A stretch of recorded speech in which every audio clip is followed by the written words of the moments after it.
Let's bring in a guest. Muhannad Ayyash is a professor of sociology at the Mount Royal University. He joins me live from Calgary in Canada.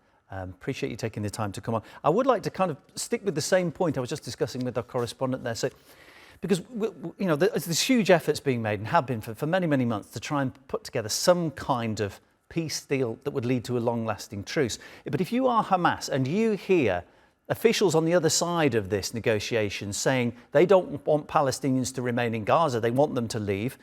Another suggestion just made is they want to corral them into a city, which they're calling humanitarian city, but it's a prison city because if you can enter and you can't leave, that it is de facto a prison. So if you're Hamas and you hear all this, how do you, because it seems almost impossible to strike a deal with someone when you know they do not want you to stay there. Thank you for having me, and you're absolutely correct. And by the way, it is not just for Hamas to say that. It's for any Palestinian, whether they belong to another political faction or whether they don't belong to any political faction. How do you accept a deal that tells you you have to become a refugee for the rest of your life? And oh, by the way, 80% of the people in Gaza are already refugees who were kicked out of their homes and lands in 1948 with the settler colonial finding of the Israeli state. So this is not a negotiations. This is not, Israel is not trying to, come to a compromise deal. They want to impose a victor's peace.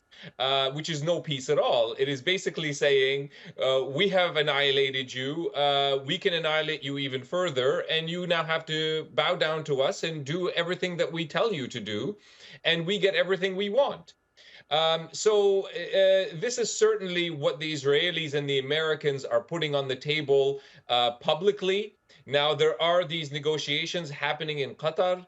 I don't know if a different discussion is happening behind closed doors. I'm not holding my breath.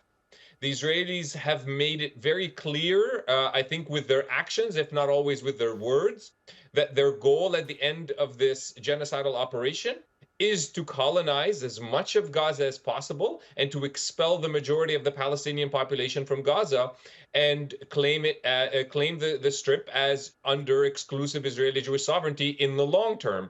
And what we saw over the last 21 months is a brutal genocide that has essentially turned the Gaza Strip into an uninhabitable land for Palestinians.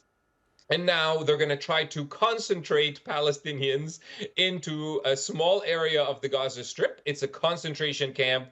They use the word even in their plan. We're going to concentrate the Palestinian population there.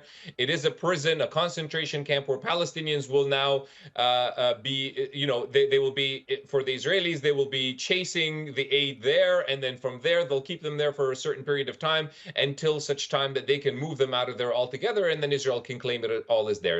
Now, of course, this can be their plan, but it doesn't mean that it's going to succeed.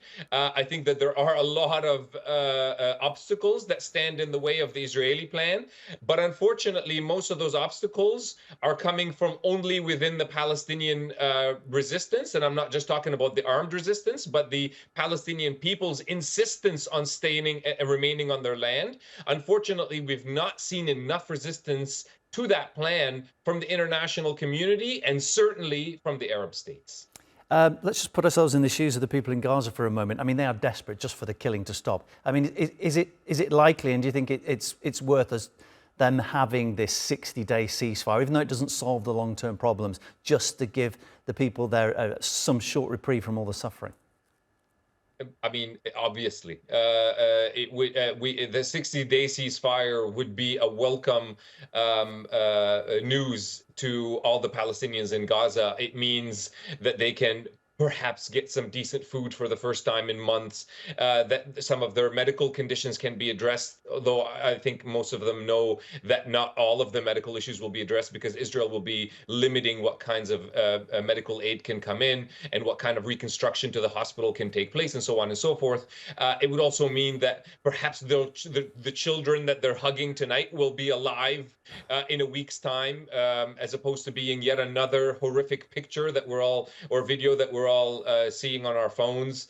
So a 60-day reprieve, I think, would still be welcome news for the Palestinians in Gaza. But for policymakers, that shouldn't be enough. For people who are outside of Gaza, activists, people on the ground, that shouldn't be enough, and they have to continue to push for. If Gazans get a break, my God, do they ever deserve it? We don't. Outside, we don't deserve a break. We need to keep going. We need to keep pushing and trying everything we can to place pressure on the Israeli state and the Americans to accept an actual end to all of this genocidal operation in the long run.